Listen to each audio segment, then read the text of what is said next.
Antonio Banderas.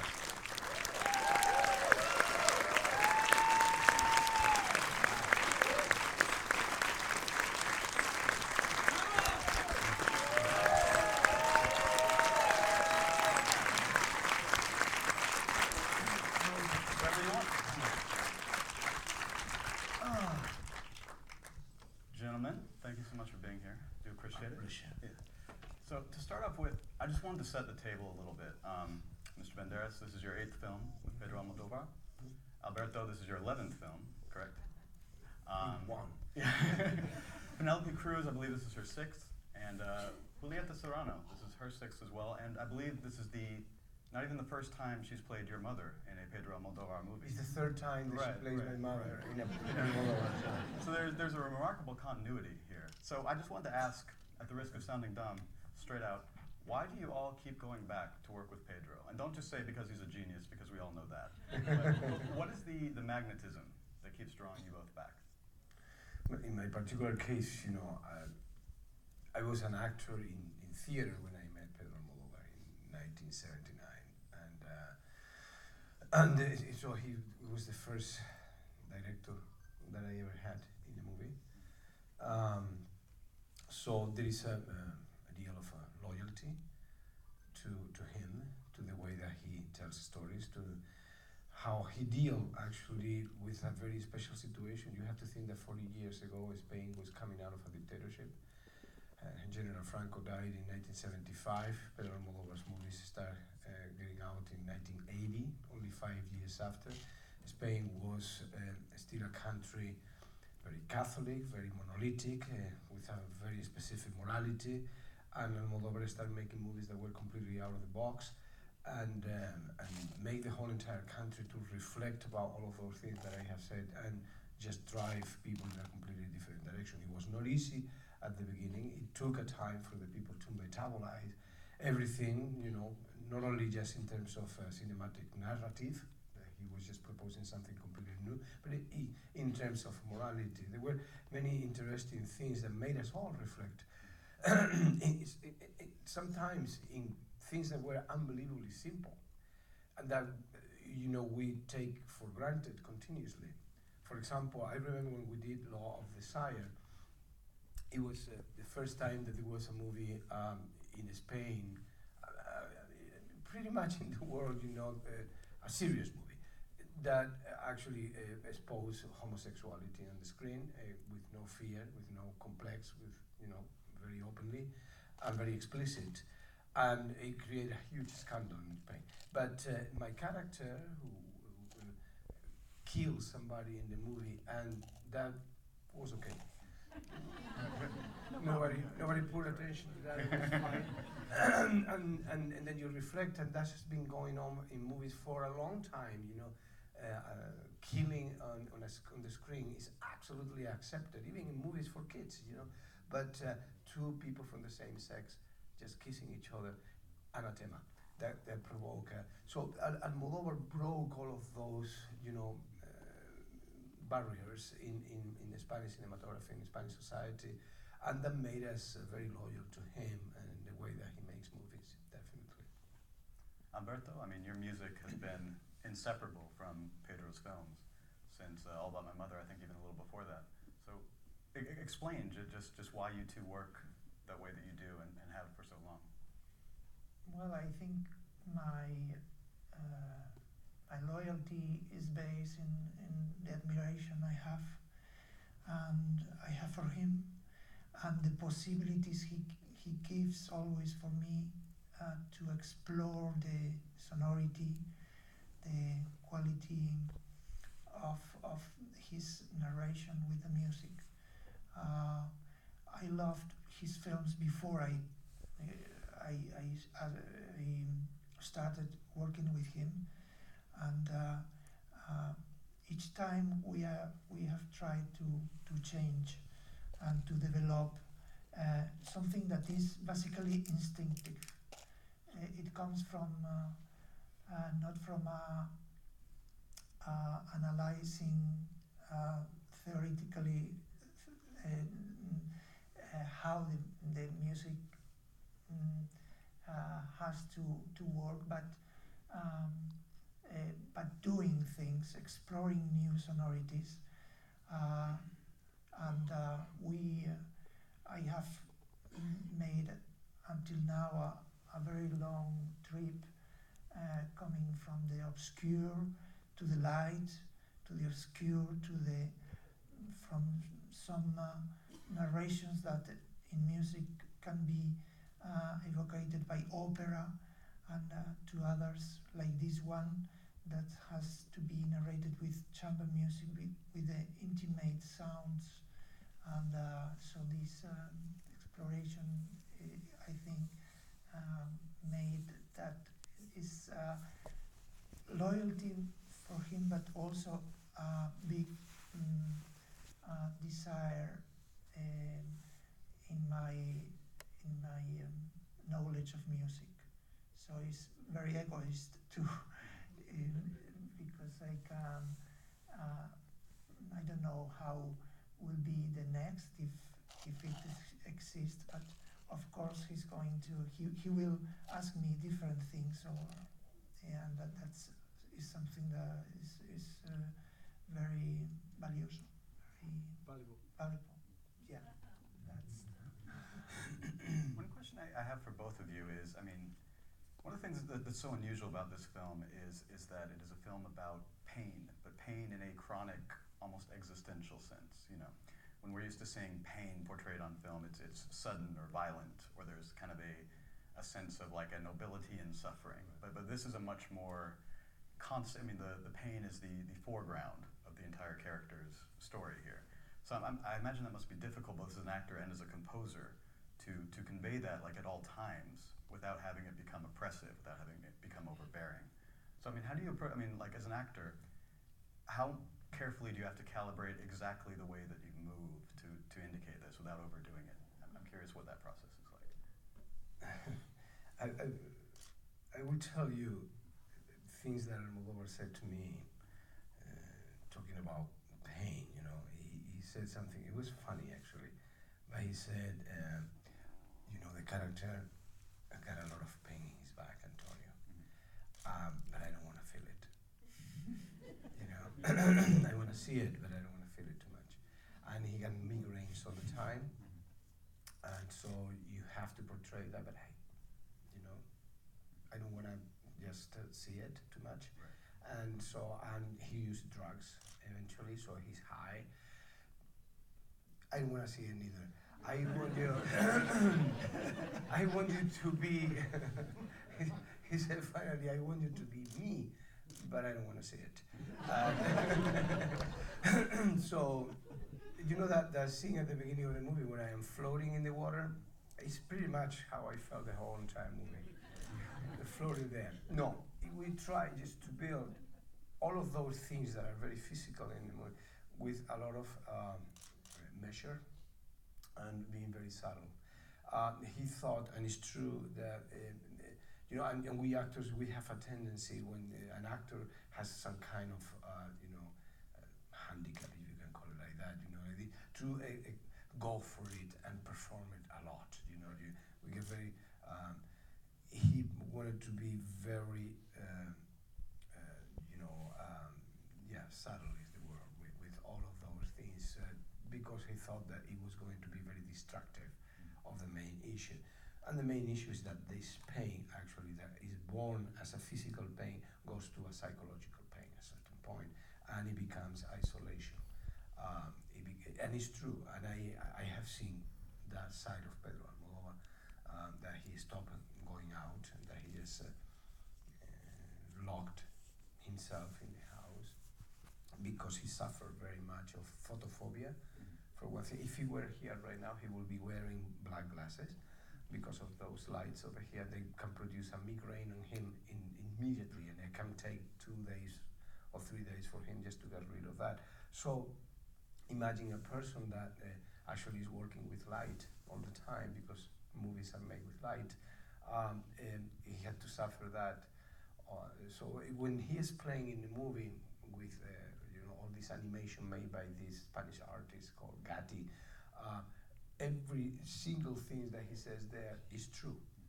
It's not an exaggeration of his state, you know. So we have to deal with pain with sadness in the movie in order to obtain other results, you know, with a character that is not completely centered on that. Alberto, what was your approach to that same issue? I mean, so much of the music almost conveys a sort of fugue-like state rather than abrasiveness. Well, I think there are different aspects of the music. I use like different sonorities. One for the obscure side, which I found some electronic sound that is like the connection with the necessity of drugs or the anxiety. I use the music that make Salvador go into the past. I also use a theme or a sonority for the special connection with the mother, with the older mother. All of them, of course, are connected, and I don't use isolated, but they are each one is a conclusion of the other. And I started, the first sound you listen in the film is the tinnitus sound, and I use it as an instrument, and it appears in different moments of the film, even at the end. And I thought it was interesting to start in the inner, in the interior of the head of Salvador. So it's what he is listening all the time, having this tinnitus. And I made a sound with an instrument, but I used the high frequencies of that. And it's a lot of things, many elements of the music comes from the high frequencies, evoking the light that comes in the cave, and these things helped me or guided me to have an authentic sonority of Salvador.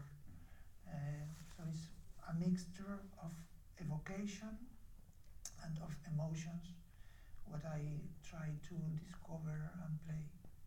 It felt to me, I mean, as a non-musicologist, that you have these, they're not exactly like motifs, but you have, I mean, as you say, there's no electronic element when he's doing the drugs, and then it starts off with a very kind of close chamber string sound, and then in sort of that montage of the animation, you have the horns, and it's almost this very classic Spanish sound with like the sort of regality of it. Yeah. So I mean, and then they all kind of collide and coalesce within each other.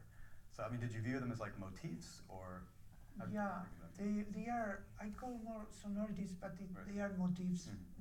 So I didn't use as a main theme to make a continuous variation. It's more like five sonorities connected. But the first thing that it was an obstacle for me. Can I use obstacle? For me was how to introduce the music in this intimacy, and the music is a conclusion of this question. How to do something close to in the close-ups, to be so in the middle of everything, and it's very easy to exceed the intimacy. So in a second you are out, and the instruments and I choose was to be very, very close to the character that Antonio plays. So everything had to be connected with him. Antonio, you know, I'm curious because obviously there are elements of the character you play that are autobiographical to Almodovar. How much did you have room to sort of play and push the character further away from maybe what what Pedro had written? Did you feel like you always had to defer to him, since not only did he write and direct the film, but this is also partially his life? Did you feel like you had the room to experiment, to change, to... Well, first of all, it's what he called autofiction, self-fiction in the movie. And it's very interesting, that side of the film, because not everything that you see on the screen happened. Right. Some of those events are real, some of those events are not real, or they didn't happen, but it really makes you reflect about yourself and about what are we? Are we only the things that we have done and we have said in our life? Or are we also the things that we have dreamt? Or the things that we wanted to say and we never said? Or the things that we wanted to do and we never did? We are all of that. And Almodóvar had, as an artist, the use of this film to just say things that he never said but he would have loved to say. Especially everything that has to do with family and mother. And yes, I had a certain freedom once we established a way of work and we were rowing in the same direction. He allowed me to invent him. But it was, how can I explain this? It came more than verbalize the information that he can give me about himself. It came more from emotional information. And I put this example several times, but it's true. There was a scene that I had to do with my mother in a balcony, and Pedro loves to go to the set and just read with the actors before we start shooting the parts, just to remind us, very little details here and there, and things that we have rehearsed before, whatever. And so he read the part of my mother first, and when he was going to read mine, he took the script and he just went for it and he said, okay, you say, and he couldn't talk. And he just, again, and the line was very simple line that we have listened probably in other movies or whatever, the line was, Mother, I'm so sorry that I am not the person that you want me to be, or that you want me to be. But he couldn't do it. So that is emotional information that I receive from him continuously, because I am playing the character that is saying action and cut every day. Right. And so I have him very close, and I know him very well for many years. So all of these details of emotion, I can get it immediately. And when I saw something like that, I could use it immediately. And I said to him sometimes, you don't have to explain to me anything, just go there and say action. I know. I know what is happening, because I knew Francisca. I knew his mother. His mother actually worked with us in Time Me Up, Time Me Down. He used to put it in the movie. And so I knew the relationship and how much he worshipped her and adored her, And so for him to say many years after of her death, Mother, I'm sorry that I am not the boy that you wanted probably to have, for me to be, is very strong. And I have a very specific gravity and weight. And so, the whole entire movie was unusual in that aspect, because you don't have, that kind of tool, which is the character that you are playing in front of you every day. And that provides you with that information that was priceless and different to anything that I have done before. And also what happened in all this process is that we actors, we use everything that happened in our lives in order just to create character and stuff like that. And I had a heart attack 2.5 years ago that actually came to be a player in all of this process, because there was a change actually that I recognized that it happened in me, and Pedro detected immediately. He detected actually from pictures that he saw after I suffered a coronary event, and he said to me, there is something that has changed in you, and I don't want you to hide it. I want you to just show it in the movie. So in a way, that thing, that new thing that happened to me, that new thing to perceive the world, and what is important and what is not important. There was a number of things that you start reflecting. Wow, when something like that happened to you, when you see death very close to you. Yeah, I knew exactly what he was talking about. I knew exactly what he was talking about. So when you talked to me before about the pain, it's not only pain, it's just suffering and consciousness of how vulnerable you are. And that vulnerability is something that I should allow, and I did allow for the audiences to see, probably for the first time in my career. That, in a way, pushed me to kill the Antonio Banderas that everybody knows, that is more athletic, that is more heroic, that is more this, more action. No, fuera, out.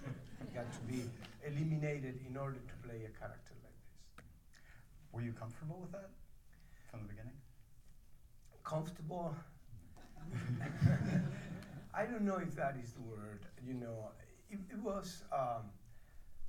was an unbelievably interesting process to make this movie with my dear friend, with somebody that, as Alberto, also I admire and respect and love. And so it was a different approach to create a character in this movie, and it was very emotional for me too. And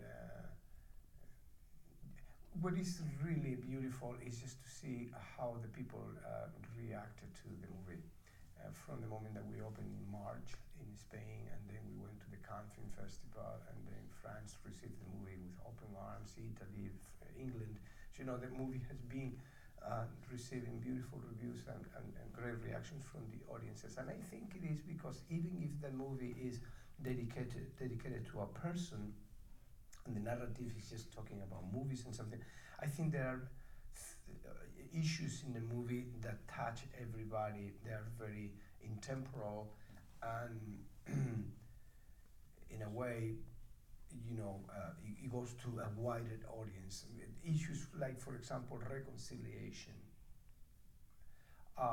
coming to terms with yourself and with your past, even forgiveness.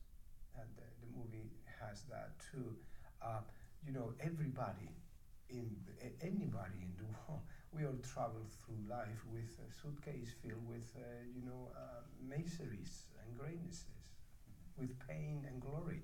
Everybody knows about that. Everybody. So that the movie, I think, it connects with audiences in that level. But even I say that, still for me the movie is a mystery. I am too close to it. I was talking with Almodovar about that the other day. I said, "Did you know why our product, our movie, the things that we have done, connect to the people?" I said, I don't know. Probably in 7 years we see the movie and then we understand what we have done. Mm-hmm. It's very mysterious for us to know, because if we knew, we would repeat it. Because we don't know how to control that. It's very uncontrollable, really. I think for any artist. Otherwise, everybody would do, a movie that gives you a lot of money so you can have a beautiful house and a swimming pool, and then everybody can do 8.5 by Federico Fellini, just to get the prestige. But it's not like that. Art in general, movies in particular, are complex, very complicated. It's not a formula that you can say, I put these things together, it's going to work. No, it doesn't work like that. Well, if I could ask just kind of a technical question, though. This is an incredibly physical performance. Yeah. In a very different way, in the sense that a physical performance means effusive, and this is controlled. This is controlled, it's true. So no, I'm just curious how you worked out really the mechanics of your physicality in this movie. I mean, was there any times when you tried to imitate Pedro in the way he moved, and how did you know when to break that? I mean, I noticed 2 sequences. I mean, one where you meet with Federico and you're a young man again. And the scene with Julieta, where you almost seem to shrink into a child. It's quite remarkable physically. So, just explain how you do that. How do you calibrate that? It's part of the mystery. Okay. Trade secrets. No, trying to control in the very little things, trying to work in the micro world of the character, it's just measuring. I don't know how to explain it. I knew when I was in character, and I knew when I was not. When I was, too much. And sometimes I said to Pedro, give me another take, please. I am not exactly what I want to be. It's very subtle. Once we were rehearsing and we determined, what is the physical pain that is coming to you in specific places in the movie, you adopt them. And then it's what you said. You react physically even to different characters in different ways. It's true. And that's something that I thought about. It was premeditated. When my ex-lover comes, he reacts in a different way. He want to show himself in a different way. And there was some interesting things that I love to use there. For example, to work in intimacy. I call that when the other character doesn't know what I am doing. So, for example, that's something that other actors have done to me in movies, and it was not until I saw the movie that oh my God, look, I didn't know what he was doing in my back. So when he, the character played by Leo Sbaragli is showing me the pictures of his son, he's not looking at me, he's looking at the picture, but I found an opportunity there to just tell the audience how much I love this guy by looking at him. The pictures are interesting, but him is my interest. And so I look at him, and if he just look at me, I look at the picture. But in the way that if he goes back there, I go back to him. So that kind of game, physical games were always present to me, because my character doesn't tell so much the story when he talks, but in silence. I love the moment of silence when he's listening to him, when he's listening to the mother. Then is when I can create. I could really create the character in my silence moments, which is very rare, because the Almodovar movies are very discursive. The actors and the characters talk a lot. They're very talkative. But in this particular case, he allowed me just to be there. And if you realize, he just put the camera very close to my face all the time, which is not common either on him, So he wanted just to go really, really into the soul. I detected that immediately, because I am very connected to the cinematographer, and I know what lenses they are using. So I knew more or less the game that we were playing. So it's just about that, at the end. It's just to know what is the game that they are playing, that you start just moving in a specific way and doing things in a specific way. If they put an 18 in the camera, for example, lens, it's not the same if they are working with a telex.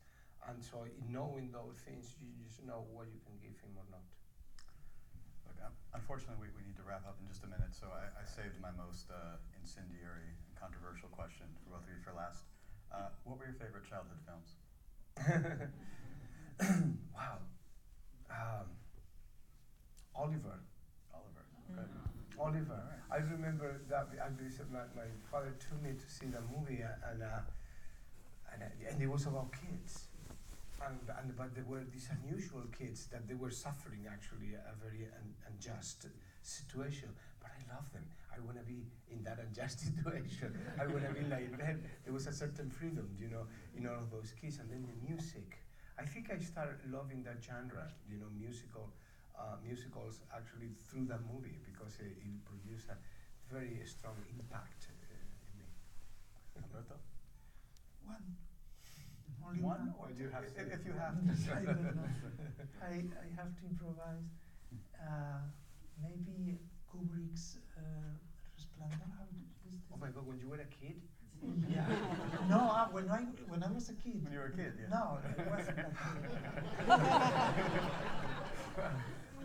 kid. The Shining by Stanley Kubrick when you were a kid.